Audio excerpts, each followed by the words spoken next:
Mahidhar bro ఒక video పెట్టాడు. So, సూటిగా సుత్తి లేకుండా ఆ వీడియో గురించే మాట్లాడుకుందాం. సో, ఆ వీడియోలో ఆయన తన ఛానెల్ అమ్మేస్తున్నాను, అమ్మేయాలి అని చెప్తూ అమ్మేయకుండా సో, వేరేలాగా మాట్లాడాడనమాట. సో, దాని గురించే మాట్లాడుకుందాం. అండ్ థంబ్‌నెయిల్‌లో మనదాకా వస్తే తెలియదు అని ఎందుకు పెట్టానో కూడా చెప్తాను మహీధర్ బ్రో గురించే.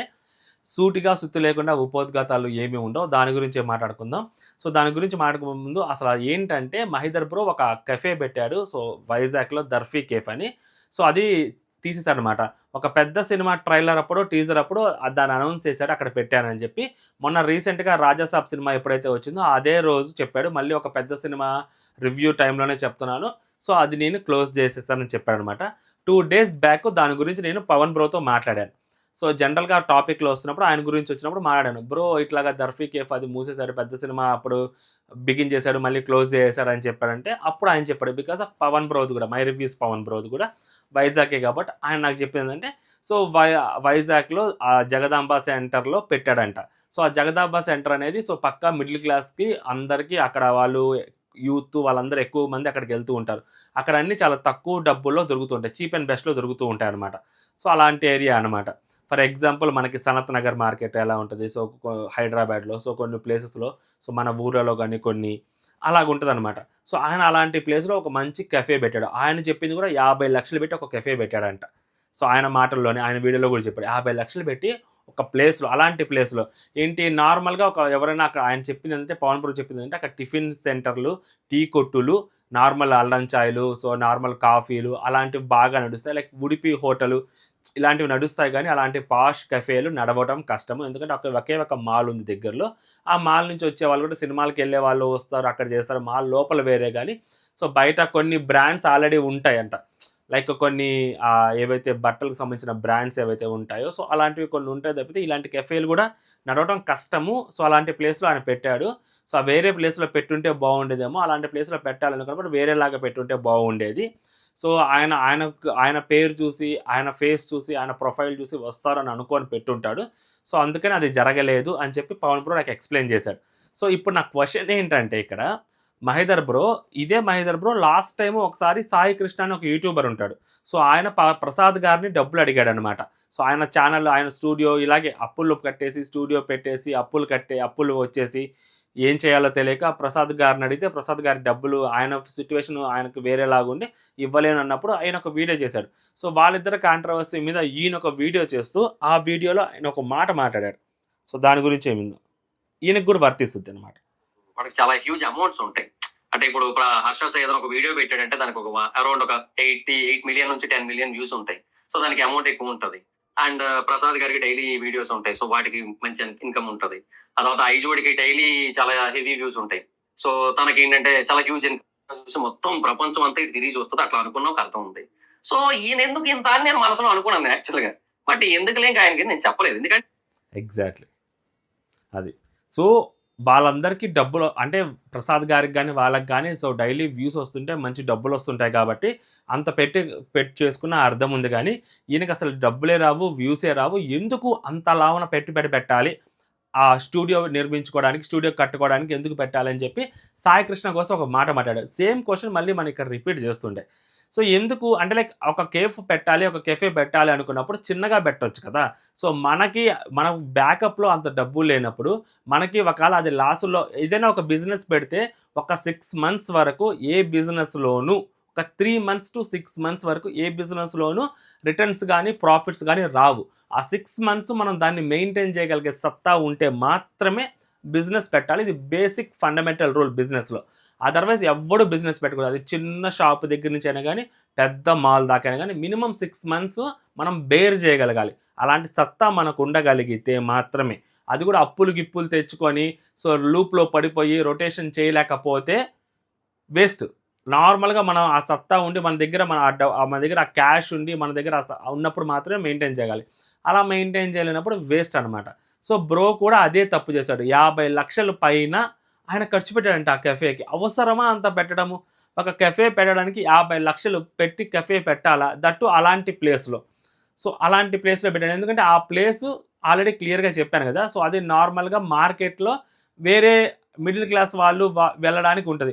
నువ్వు ఒక కఫేకి వెళ్తే ఆ కాఫీ రూ. 100, రూ. 150 ఎవరు వస్తారు? రూ. 10, రూ. 20, రూ. 30 చాయ్‌లు అలాంటివి పెడితే నీకు ఎక్కువ మంది వస్తారు. అలాంటివి చేసుంటే నీకు ఎక్కువ బ్రాండ్ వచ్చిద్ది. సో, ఇలాగే చాలామంది ఉన్నారు. ఒక్కళ్ళే కాదు. ఇలా మోసపోయి ఇలా అంటే లైక్ మనకున్న దానికంటే ఎక్కువగా పెట్టేసి మనకి యూట్యూబ్‌లో ఒక బ్రాండ్ వాల్యూ వచ్చింది కదా! దాన్ని బిజినెస్‌లో పెట్టేద్దాము, దాన్ని ఎక్కువ సంపాదించేద్దాం అంటే కుదరని పనులు. సో, అలా కుదరక ఏమైద్దంటే ఫైనల్‌గా ఇలా రావటము, ఇలా వచ్చి కెమెరా ముందు కూర్చోటము, సో, మాట్లాడటము. ఇక్కడ నేనేమంటానంటే ఒక సినిమాలో ఒక డైలాగ్ ఉంటది. మీరు ఏదైతే ఇప్పటి వరకు 'మహేంద్ర బ్రో' చాలా సంపాదించుంటాడు యూట్యూబ్ మీద.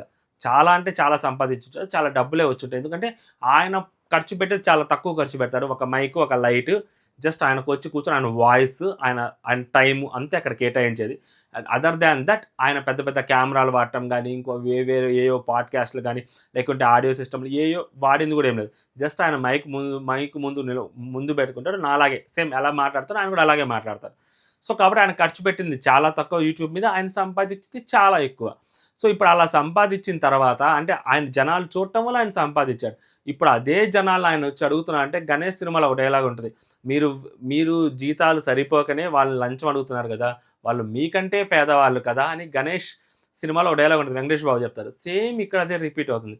మీరు అన్నన్ని లక్షలు ఖర్చు పెట్టి మీరు అన్నంత ఖర్చు పోగొట్టుకొని మీరు దూలెక్కి, మీరు బిజినెస్‌లు చేసి, ఇప్పుడు మళ్ళీ బయటకొచ్చి నాకింత డబ్బులివ్వండి, నాకింత సహాయం చేయండి అని ఆడియన్స్‌ని అడుగుతుంటే, డెఫినెట్‌లీ ఆడియన్స్ హెల్ప్ చేస్తారు. ఎందుకంటే ఎమోషనల్‌గా ఉంటారు. ఎక్కడో ఒక పాయింట్‌లో, ఏదో ఒక పాయింట్‌లో మీతో ఎమోషనల్‌గా కనెక్ట్ అయ్యి ఉంటారు. లేకుంటే 1,000,000 సబ్‌స్క్రైబర్స్ మీకు రారు. సో, 1,000,000 సబ్‌స్క్రైబర్స్ వచ్చిన వాళ్ళు సో, ఆటోమేటిక్‌గా ఎంతో కొంత డబ్బులిస్తారు. నేను ఏం మాట్లాడుతున్నానంటే మనము ఆల్రెడీ చాలామంది యూట్యూబర్‌లకి చాలా దెబ్బలు తగులున్నాయి. అలా చాలా దెబ్బలు తగులున్న తర్వాత మీరు మళ్ళీ ఒక బిజినెస్ పెట్టి దాంట్లో లాస్ అయ్యి మళ్ళీ ఆ ఆడియన్స్‌ని డబ్బులు అడుగుతున్నారంటే ఏమనిపిస్తదంటే సో, ఒక పాయింట్‌లో చాలా గ్రాంటెడ్‌గా తీసుకుంటున్నారు ఆడియన్స్‌ని. మనం ఒక కంటెంట్ క్రియేట్ చేసేసి మనకు నచ్చింది మనం చేసేసి మనం ఏది పడితే అది చేసేసి సో, లాస్ట్‌లో ఫైనల్‌గా మనం ఆడియన్స్‌నే తిరిగి డబ్బులు అడుగుదాము. సో, వాళ్ళు మనకి ఇస్తారు డబ్బులు. అది బ్యాంక్ అకౌంట్‌లు పెట్టి అసలు అలా అడగకూడదు కూడా ఫస్ట్ ఆఫ్ ఆల్. అది చాలా పెద్ద నేరం. యూట్యూబ్‌లో అలా డబ్బులు అడిగేదానికి యూట్యూబ్‌లో కొన్ని అఫిలియేషన్స్ ఉంటాయి. సో, వాటిలో డబ్బులు అడగాలి. సో, యూట్యూబ్‌కి కొంత ఎళ్ళుద్ది. మనకు కొంత వచ్చుద్ది. అలా కాకుండా ఓపెన్‌గా డబ్బులు అడగడం అనేది సో, మహేందర్ బ్రోకి అన్నీ తెలుసు. సో, ఏం జరిగింది? ఏంటి? ఇంతకుముందు ఎలా సిట్యుయేషన్స్ ఏంటని. అయినా కూడా ఆయన పెట్టుకొని లాస్ అవ్వడం అనేది చాలా బాధ. ఇప్పటికి గూడా. అలా ఎవరికీ జరగకూడదనే కోరుకోవాలి. బట్ మహేందర్ బ్రోకి అన్నీ తెలిసి కూడా మళ్ళీ అన్ని తత్వం తెలిసి అంత మేధావిలాగా మాట్లాడే మహేందర్ బ్రో అంత రాంగ్ స్టెప్ ఏయటము. దట్ రీసెంట్‌గానే మ్యారేజ్ గూడా జరిగింది. ఆయన మ్యారేజ్‌లో ఆయన కొన్ని వాళ్ళ ఛానెల్ గూడా వాళ్ళ వైఫ్ ఛానెల్ గూడా కొత్తగా పెట్టారు. సో, దాంట్లో గూడా వ్యూస్ బానే వస్తున్నాయి. మేబీ సబ్‌స్క్రైబర్స్ కౌంట్ తక్కువుండొచ్చు. వ్యూస్ బానే వస్తున్నాయి. సో, అలాగా నేనేమంటానంటే ఎవరైనా గానీ అప్పు అడగాలి. సో, దానికి ఇక్కడ తీసుకొని ఇక్కడ ఏదైతే కొంచెం కష్టపడి సంపాదించి తిరిగి ఇచ్చేయాలి గానీ, ఆడియన్స్‌ని డబ్బులు అడగటము, బ్యాంక్ అకౌంట్ నంబర్ పెట్టి మరీ డబ్బులు అడగటము, కొంచెం ఎమోషనల్‌గా వచ్చి మాట్లాడడం ఒక పాయింట్‌లో అది ఎందుకో కరెక్ట్ కాదేమో అని అనిపిస్తుంది. సో, ఆ రోజు సాయి కృష్ణ చేసింది ఎంత పెద్ద తప్పో, ఈరోజు మహేంద్ర బ్రో చేస్తుంది గూడా అంతే తప్పు. సో, మీరు మీ ఊహలకి, మీ ఆలోచనలకి, మీ దగ్గర ఉన్న ఏదైతే ఆ ఫైనాన్షియల్ సిట్యుయేషన్‌కి దాటి మరి మీరు ఏదో పెట్టటం ఏంటి? సో, మీ దగ్గర ఈ సబ్‌స్క్రైబర్స్ ఉన్నారు గాబట్టి, పోయినా పర్లేదు మనం డబ్బులు అడుగుదామంటే సో, మేబీ మీకు లక్షలు డబ్బులు రాకపోవచ్చు ఇప్పుడు సబ్‌స్క్రైబర్స్ దగ్గర నుంచి. మేబీ ఒక 20,000, 50,000, ఒక ₹1,00,000 దాకే రావచ్చేమో.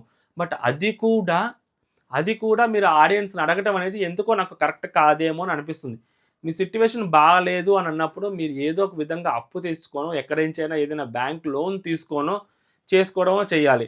లేదు మీ ఛానెల్‌ని అమ్మేయాలని మీరు అనుకున్నప్పుడు అమ్మేసి ఉండాల్సింది. ఓకేనా? అలా అమ్మేసి మీరు వేరే ఛానెల్ పెట్టుకోవాల్సింది. వేరే కంటెంట్ చేసుకోవాల్సింది. మీరు ఇదే కంటెంట్‌లో మీరు ఇదే సక్సెస్ అవుతారు. ఇప్పుడు మీకు ఎంతో కొంత డబ్బులిస్తారు. మీరు హ్యాపీ అయిపోతారు. బట్ ఆడియన్స్ డబ్బులిచ్చే వాళ్ళు ఎవరైతే ఉంటారో, వాళ్ళ దగ్గర నుంచి మీరు ఇలా తీసుకోవడం అనేది నాకు ఇప్పుడే కాదు. సో, ఏ యూట్యూబర్ అయినా ఎంత పెద్ద యూట్యూబర్ అయినా కూడా సో, కరెక్ట్ కాదు. సో, వాళ్ళు ఏదైనా డబ్బులు మీ కంటెంట్ నచ్చి ఏదైనా వాళ్ళు చేస్తే సూపర్ చాట్‌లో సో, ఇంకేదైనా వాళ్ళు చేస్తే ఓకే గానీ, సో, ఇలాంటివి అనేది సో, ఏ పెద్ద యూట్యూబర్ చేసినా కూడా ఎంత పెద్ద యూట్యూబర్ బయటకొచ్చి ఎమోషనల్‌గా మాట్లాడి చేసినా కూడా అస్సలు కరెక్ట్ కాదు. ప్రసాద్ గారు ఎందుకు నచ్చుతారంటే ఆయన 4 కోట్లు 5 కోట్లు ఆయన లాస్ అయిన తర్వాత కూడా కావాలంటే ఆయన బయటకు వచ్చి ఆయన అడుగుండొచ్చు. ఒక్క మాట అడిగితే దగ్గర దగ్గర ఆయనకి ఈజీగా ఒక 50 లక్షల నుంచి 70 లక్షలు ఊరికనే వచ్చేసేవి. ఆన్ ద స్పాట్ వచ్చేవి ఆ రోజు ఆయనకి. వస్తాయి ఆయనకి డబ్బులు ప్రసాద్ గారికి. ఎందుకంటే ఆయనకు అంత ఫ్యాన్ ఫాలోయింగ్ ఉంది. అంతమంది ఆయన్ని ఓన్ చేసుకుంటారు. డెఫినెట్లీ ఇస్తారు ఆయనకి. పెద్ద పెద్ద వాళ్ళు కూడా ఆయనకి డబ్బులేస్తారు. బట్ ఆ మనిషి అడగలేదు. 4 కోట్లు ఆయన లాస్ అయిన తర్వాత కూడా ఆయన కెమెరా ముందుకొచ్చి ఇలా వేరే వాళ్ళు ఇలా మాట్లాడేసరికి ఆయన వచ్చి ఒక మాట మాట్లాడేది తప్పితే ఆయన డబ్బులు తిరిగి అడగలేదు. సో అది ఉండాలి. సో ఇలాగా ఆడియన్స్‌ని ఎమోషనల్ బ్లాక్‌మెయిల్ చేయటం అనేది ఎంతవరకు కరెక్ట్ ఆలోచించాలి. సో మనం చేసే తుత్తర పనులన్నిటికీ సో ఆడియన్సే భరించాలి అంటే కరెక్ట్ కాదు. సో అనుకోవచ్చు ఆయన ఆయన ఏదో అడిగాడు. సో ఇచ్చేవాళ్ళు ఇస్తారు, ఇవ్వని వాళ్ళు ఇవ్వరు. మరి నీకెందుకురా మధ్యలో బొగడాగా అని మీరు అడిగినా కూడా నేనేమంటానంటే లాస్ట్ టైం ఆయన కూడా చేశాడు, నేను కూడా చేశాను. సాయికృష్ణ గారి మీద అలా అడగటం తప్పు. మళ్ళీ మళ్ళీ చెప్తున్నాను. అలా యూట్యూబ్‌లోకి వచ్చి ఒక సబ్స్క్రైబర్స్ బేస్ వచ్చిన తర్వాత నేను ఇలా నష్టపోయాను, నాకు రూపాయి ఇవ్వండి అని అడగటం తప్పు. సో సాయికృష్ణ గారి విషయంలో తప్పు అని చెప్పినప్పుడు అది మహేందర్ బ్రో విషయంలో కూడా తప్పే అది. అది వాళ్ళ ఫినాన్షియల్ ఇష్యూస్ ఏదైనా ఉండొచ్చు. బట్ బరాబర్ తప్పదు. అలా అడగకూడదు. కెఫే పెట్టినప్పుడు దాంట్లో లాభాలు వస్తే ఈయనకి ఇస్తారా? ఈ ఆడియన్స్ అందరికి ఇస్తారా డబ్బులు? ఆయన ఆడియన్స్ అందరికీ ఏమైనా డబ్బులు ఇస్తారా? ఇవ్వడు కదా. మరి ఆ కెఫే పోయినప్పుడు నష్టాల్లోకి వచ్చినప్పుడు ఆడియన్స్ మరి డబ్బులు ఎలా అడుగుతారు? పోనీ అక్కడికెళ్ళి నేను మహేందర్ బ్రో నేను సబ్స్క్రైబ్ చేసుకున్నాను నీ ఛానల్ అని చెప్తే అక్కడ ఏమన్నా తక్కువగా ఏమన్నా ఇచ్చారా? ఇంతకుముందు ఏమన్నా పెట్టున్నాడా ఆయన? సో సబ్స్క్రైబర్స్‌కి వచ్చిన వాళ్ళకి ఏమన్నా డిస్కౌంట్లు ఏమన్నా పెట్టున్నాడా అంటే అది కూడా లేదు. సో అలాంటిది ఏమీ లేనప్పుడు సో జనాల దగ్గర నుంచి డబ్బులు ఎక్కువగా తెచ్చుకోవాలి, తీసుకోవాలి. నాకు ఒక బ్రాండ్ వాల్యూ ఉంది. దాన్ని పెట్టి ఎక్కువ రేట్లు పెట్టి సో మనం అక్కడున్న దాన్ని మనం క్యాష్ చేసుకోవాలని మీరు అనుకున్నప్పుడు అదంతా లాస్ అయినప్పుడు మళ్ళీ ఆడియన్స్‌ని తిరిగి డబ్బులు ఎలా అడుగుతారు? సో మన దగ్గర ఆ గ్రాటిట్యూడ్ లేనప్పుడు, మన దగ్గర ఆడియన్స్‌కి ఇచ్చేయాల్సిన రెస్పెక్ట్ మన దగ్గర లేనప్పుడు, ఆడియన్స్ మన వాళ్ళు అని మనం అనుకోనప్పుడు తిరిగి ఆడియన్స్ మనం ఎలా డబ్బులు అడుగుతాం అనేది బిగ్గెస్ట్ క్వెషన్ నాకు. సో బట్ మహేందర్ బ్రో ఆ లాస్‌లోంచి త్వరగా కోలుకోవాలనే కోరుకుందాం. సో దాంట్లో నుంచి బయటికి రావాలని కోరుకుందాం. బట్ ఇలా డబ్బులు అడగటం అనేది కరెక్ట్ కాదని నా ఒపీనియన్. సో మీ ఒపీనియన్ మీరు కామెంట్ చేయండి. లేదు సో నిజంగా మహేందర్ బ్రోకి హెల్ప్ చేయాలి అనుకున్న వాళ్ళు ఎవరైనా కూడా సో మహేందర్ బ్రోకి హెల్ప్ చేయండి. సో ఎందుకంటే like first and last so ఆయన అంత అప్పుల్లోకి వెళ్ళాడు కాబట్టి సో కొత్తగా పెళ్ళైంది ఏం జరగకూడదు. సో అలాంటి వేరే డెసిషన్స్ తీసుకోకూడదు కాబట్టి హెల్ప్ చేయాలనుకున్న వాళ్ళు హెల్ప్ చేయండి. బట్ అలా ఆయన హెల్ప్ చేయమని అడగటం అనేది మాత్రం ఇప్పటికీ పెద్ద తప్పని నేను అనుకుంటున్నాను. అది. జై హింద్.